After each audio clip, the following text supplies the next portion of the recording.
Ковачницата во Охрид почнала да работи на кувањето на бронзени монети во вториот век пред нашата ера, што значи уште во времето на предпоследниот македонски крал Филип V. Тој им дал право на некои градови кои биле економски моćни да коваат своја монета, но под негова контрола. Меѓу нив бил и стариот Лихнидос, како важен економски и политички центар во тоа време. Монетите биле со македонски штит, а на задната страна имало галија со надпис Лихнидос. Ковачницата со прекин во средниот век правела пари некаде до 16 или 17 век, кога со овие простори владеела Отоманската империја. Тогаш престанува и нејзината работа. Работата на Охридската ковачница, а такви имало уште во Скопје и во Кратово, тесно биле поврзани со подемите и падовите на големите империи и кралства под чија контрола биле овие територии. Таа била посебно активна во време кога растела нивната економска и политичка моќ, а престанала привремено со продукцијата на монети токму во средниот век. Монетите на оваа нумизматичка поставка датираат од 6 век пред нашата ера до 17 век. Тоа е еден голем период што покажува уште една потврда, уствари представува за богатото културно историско минато на нашиот народ. Монетите се од антички период, од среден век и од монети имаме од отоманскиот период. Меѓутоа треба да се каже дека нумизматичката поставка е распоредена, значи материјалот е распореден преку повеќе тематски целини. На почетокот тука имаме представени се монетите на македонските градови Амфиполис, Педола, Тесалоника и така натаму. Потоа се монетите на грчките градови, потоа се монетите на македонските владетели и пајонските владетели. Понатаму хронологијата ја пратиме преку монетите на римските републикански монети, како и империјалните римски денари. Понатаму од 3 век натаму имаме хронолошки и пратиме монетите на антонијаните, така наречените антонијани, кои што датираат од 3 век на нашата ера, па натаму од времето на Каракала. Потоа се монетите на Доцен Рим, Константин Велики, неговите наследници, а потоа имаме монети од византијски период. Тука се монетите на рана Византија, доцна Византија, потоа монетите од средниот век, тоа се монетите на Венеција, венецијанските грошеви и српските денари на српските владетели од Драгутин, Милутин, тоа е негде 13-14 век, цар Душан, неговите наследници Урош, потоа самостојните владетели на територијата на денешна Република Македонија, тоа се Волкашин и неговите наследници, неговата фамилија, крали Марко, Андрејаш, кралицата Јелена и така натаму. Посебно, како интересно, би сакала да истакна во нашата нумизматичка поставка е тоа што се тука изложени и монетите кои што се ковани од градот Охрид, односно антички Лихнидос, затоа што е познато дека фактички Лихнидос во античкиот свет и во средниот век представува монетарен центар, што значи дека тука се одвивала една голема монетарна продукција. Монетите од антички период се со представа на македонскиот штит и со представата на ладја, тука и карактеристичниот надпис на градот Охрид, Лихнидион. Потоа се монетите од, како што рековме, од самостојните владетели, тука е монетите, денарите на Андреја Гропа, потоа на Волкашин, крали Марко, како и од покасен период, негде 17 век, монетите од отоманските владење на Селим II и Мехмед III. Последно, понатаму би требало да се каже дека воопшто монетите се направени, сите монети во поставката се направени од злато, сребро и електрон, тоа е фактички 50% е сребро, 50% е злато. Исто така се и од бронза.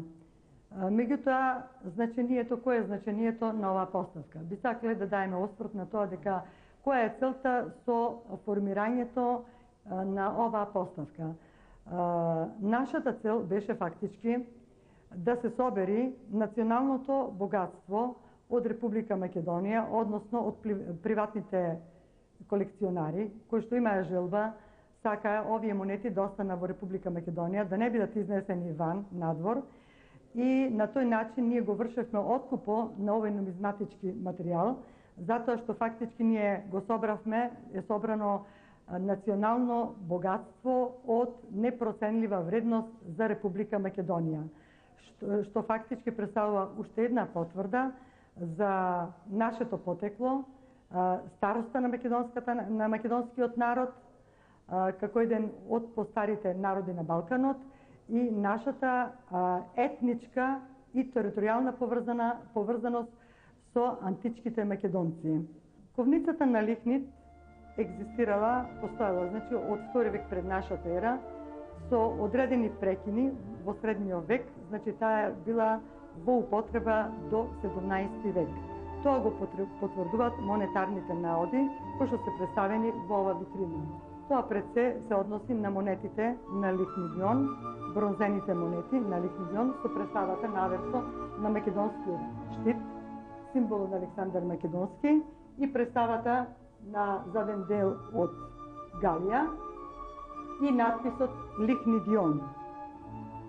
Овие монети се ковани, како што рекол, во 2 век пред нашата ера. Тоа е времето на предпоследниот македонски крал Филип Пети, кој што му дал на поедини градови да самостојно коваат своји монети.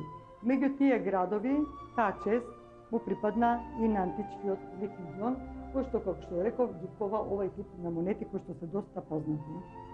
Меѓутоа се и доста ретки. Понатаму имаме еден хиатус до негде 14 век, кога одново почнува со ковање Охридската ковница, и тоа со монети на српските владетели.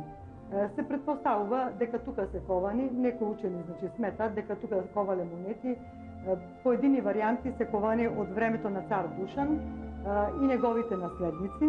Потоа исто така тука ковале самостојните владетели на Македонија од тој период, кога Македонија потпаѓа под отоманска власт.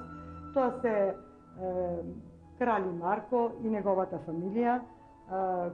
Крали Марко, значи потоа Андреаш, неговиот брат, кралицата Јелена, големиот џупан Андреа Гропа и така натаму.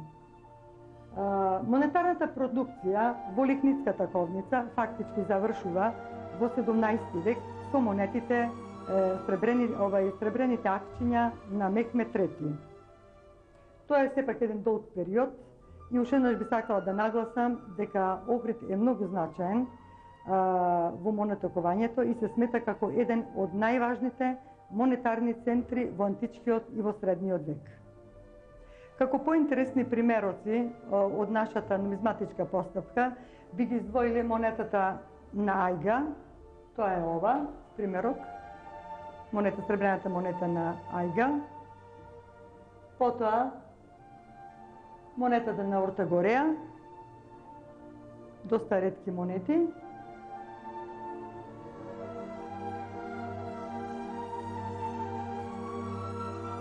И монетите, бронзените монети на Стобие.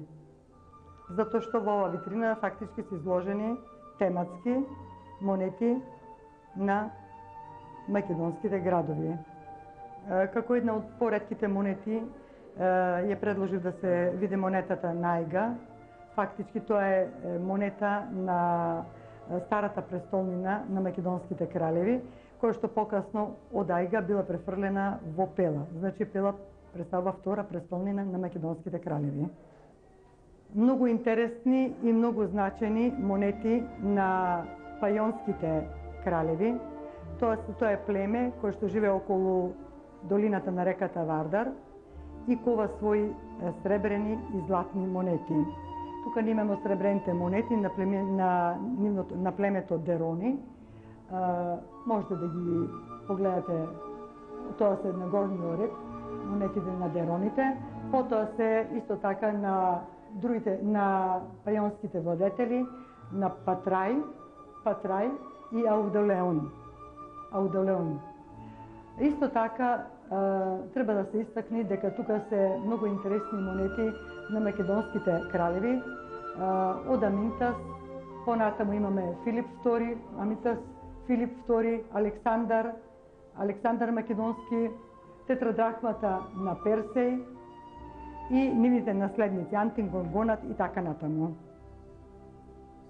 Со потпаѓањето на Македонија под римска власт 168 година пред нашата ера, ковани се така наречени автономни монети на македонските градови. Тука се представени монети кои што се ковани во Пела, Амфиполис и Тесалоника. Исто така се во оваа витрина се изложени доста значени покрај автономните монети на македонските градови и монети на грчките градови и Тракија.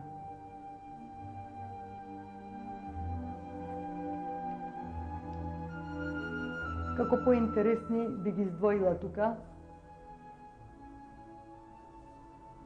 македонските монети на првата Мерида, така наречени Македонија Протос, тетрадрахма. Тоа може да се погледа. Да снимите. Тоа е од број 23 и 24. Потоа може да се вакако поинтересни се представат монетите на Атина со представата на прочената атински представа на Буф. Од римски републикански период доста се присутни римските денари, за кои што знаеме и од републикански период и од империјален период. Знаеме дека познато е дека римскиот денар представувал еден од највалидната монета во античкиот свет, односно неговата продукција траела повеќе од 4,5 века, негде од 3 век пред нашата ера, фактички односно 2 век пред нашата ера, од 2 век пред нашата ера до средината на 3 век на наша ера. Значи 4,5 века екзистенција имаме, екзистира, во употреба е во античкиот свет како најсилна валута римскиот денар. Веројатно по чие име фактички го носи нашата монетарна единица,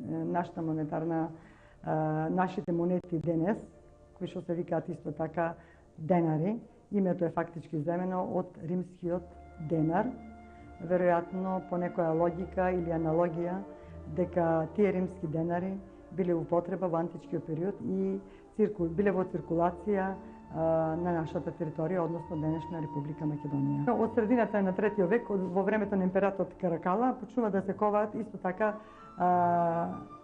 наместо сребрените денари, така наречени сребрени антонинијани, за кои што е карактеристично дека се од полош квалитет, не била така силна валута како римскиот денар, меѓутоа биле со нешто поголема површина од денаро и сепак биле пари на Римската империја кои што циркулирале широм свето, во античкиот свет. Од доцен Рим имаме доста златни монети, како покарактеристични би ги издвоиле солидот на Константин Велики, потоа се златните монети исто така на неговите наследници, Константинус и така натаму.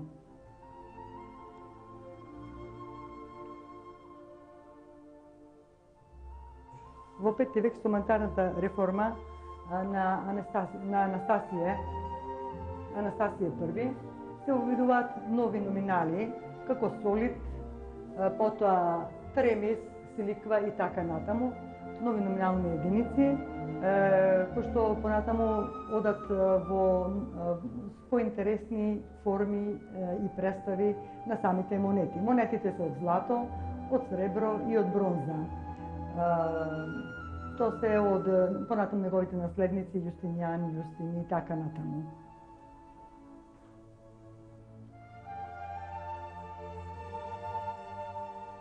Во периодот од 6 до 11 век, значи доста се интересни монетите, златните солиди на Јустин II и неговите наследници. Покасно, во 11 век, монетите ја менуваат својата форма и добиваат нова чанковидна форма на монети, односно што викаме ние пајнчеста некоја форма или пајнчеста форма на монетите. Овие промени на самиот изглед на монетите се должат на новите монетарни реформи кои што се воведени во времето на Алексије I Комнен, тоа е негде втората половина на 11 век.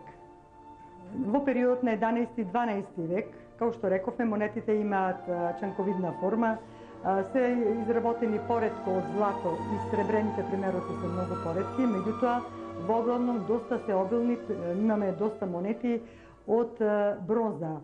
Така да карактеристично е за овој период дека имаме доста и депоа на бронзени монети, особено од династијата на Комнени и Ангели, особено на императорот Мануел Комнен, Иса Комнен, Ангелус, Алексије III и така натаму.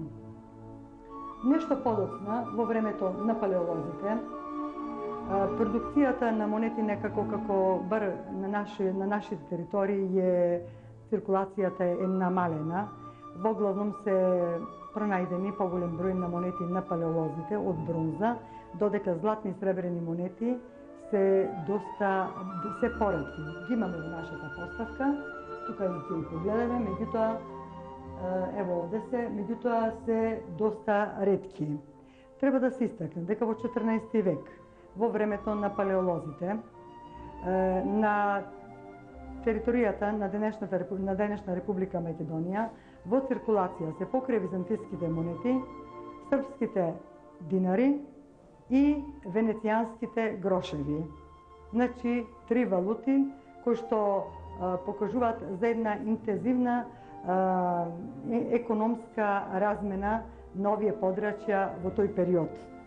Како што се гледа од изложениот материјал, во нашата нумизматичка поставка доста се присутни монетите на Венеција, која што беше во тоа време велесила во средниот век, и незините монети со трговијата нормално циркулираја на целиот Балкан.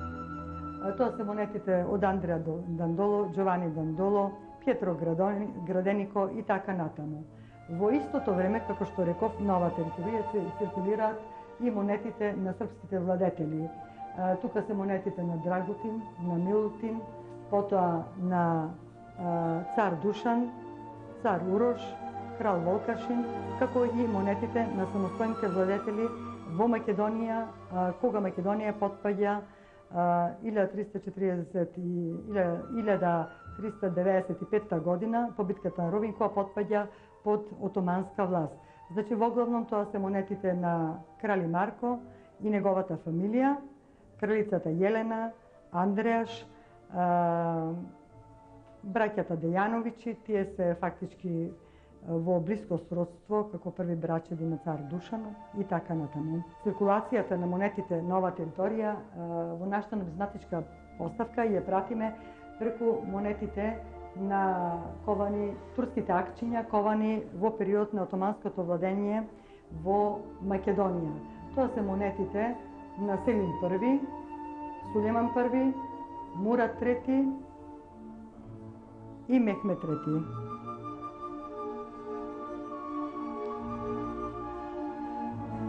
Би требало да се истакне дека во овој период присутни се и монетите, сребрените монети на градот Дубровник. Покрај значајните единачни наоди кои што се откупени од Охридската банка и е формирана ова нумизматичка поставка, исто така откупени се и депоа на монети од антички период. Тука е депото, можеме да го представиме, депото на монети на пајонскиот владател Патрај. Потоа се депоа на римски денари, негде 2-1 век пред нашата ера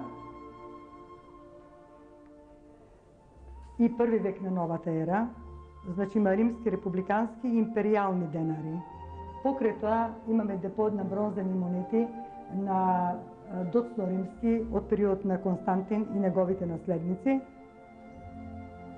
како и депото на бронзени монети од рана Византија, негде 5-6 век, со присутни монети на императорите на Анастазија и Јустинијан. Јустинијан и Јустин.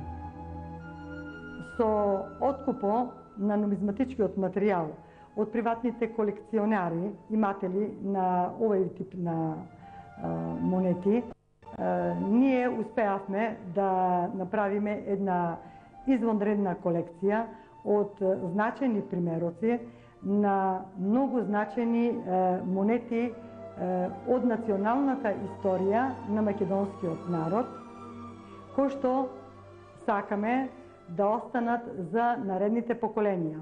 Фактички тие да ни бидат еден патоказ и да ни покажат уште еднаш да ја потврдат нашата историја, староста на македонскиот народ и да ни кажат, да потврдат кој сме, што сме и од каде доаѓаме. Односно, ние, денешните жители на Република Македонија, уште еднаш потврдуваме дека сме наследници територијални и етнички на античките македонци и ја продолжуваме нивната култура и традиција. Во нумизматичката колекција во Охрид, која незините создавачи сакаат да прирасне во нумизматички музеи, како што на Балканот единствено имало во Атина, биле собрани монети кои имале поединечна вредност од 10 па до 5000 евра. Монетите главно биле откупени од домашни колекционери и лица кои сакале овие вредни пари да останат во Македонија, а не да завршат во приватни колекции на богатите европејци. Голем број монети со голема вредност веќе биле изнесени од Македонија.